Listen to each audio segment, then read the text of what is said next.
আজকে কেন জানি মনটা একটু পান্তা ভাত করছে। তো তার জন্যই সকালের ভাত ছিল। তো সকালে উঠেই ভাতের মধ্যে জল দিয়ে রেখে দিয়েছিলাম 2 থেকে 3 ঘন্টা। তো সকালে উঠেই আসলে এটা মানে প্ল্যান হলো যে আজকে একটু পান্তা ভাত খাই, কারণ মানে বলে না কোনো একটা দিন কোনো একটা খাবারের খুব ক্রেভিং হয়, তো সেম আমারও আজকে পান্তা করছিল মনটা।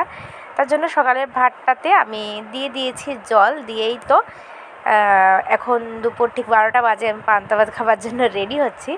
আর পান্তা ভাতের এই জলটা, এই জলটা জাস্ট অমৃত। এই জলটা আমার ভীষণ ভালো লাগে। আমি এক্সট্রা জল নেই না, এই জলটা দিয়েই খাই। এবার দেখো আমি এই তো এখানে নিয়ে নিলাম আলু মাখা।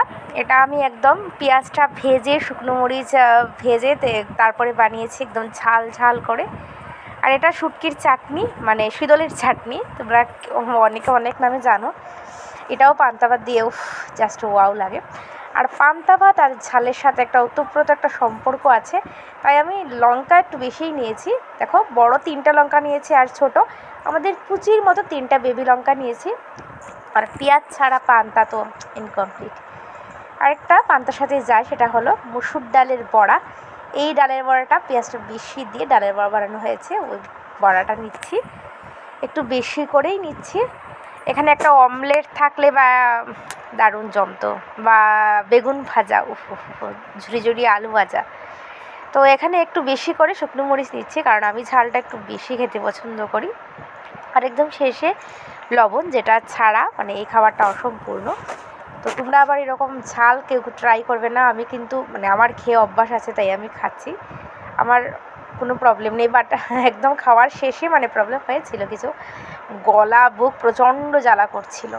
তো এইবার দেখো আমি আমার এখনও ভয়েস ওভার করতে গিয়েও আমার মানে মুখে একদম জল চলে আসছে। মানে কিছু শুকনো মরিচটাকে প্রথম ভেঙে নিচ্ছি, শুকনো মরিচ কাঁচামরিচ, আসলে শুকনো মরিচের একটা আলাদা ফ্লেভার আর কাঁচামরিচের একটা আলাদা কাঁচা কাঁচা একটা ফ্লেভার, দুটোই জাস্ট মানে মিলে যখন যায় তখন জাস্ট ওয়াও মনে হয়। আর একটু আলু সেদ্ধ দিয়ে তারপরে এই যে মুখে দেওয়া এই যে পান্তা ভাতের যে একটা সুখ, মানে সাইডে যতই বিরিয়ানি বলো, পোলাও বলো, মাটন থাক, এইটা কিন্তু আলাদা একটা জায়গা পাবে। আমার সাইডে যতই ভালো ভালো খাবার থাক, আমি কিন্তু এই পান্তা ভাতটাকেই বেছে নেব। তো আমার মতো যারা পান্তা লাভার আছো, তারা ভিডিওটাতে কমেন্ট করো আর ভিডিওটা একটু শেয়ার করে দিও। যারা এখনও এবার পান্তা খাওনি এই গরমে, তো প্লিজ একবার ট্রাই করো পান্তা। আমার তো জাস্ট অমৃত লেগেছিল, অমৃত। মানে আমি আর ভিডিও করতে পারছি না। তো সবাইকে টাটা। আর ভয়েসটা মানে আওয়াজটা রেখে দিয়েছি যাতে তোমরা শুনে আরাম পাও।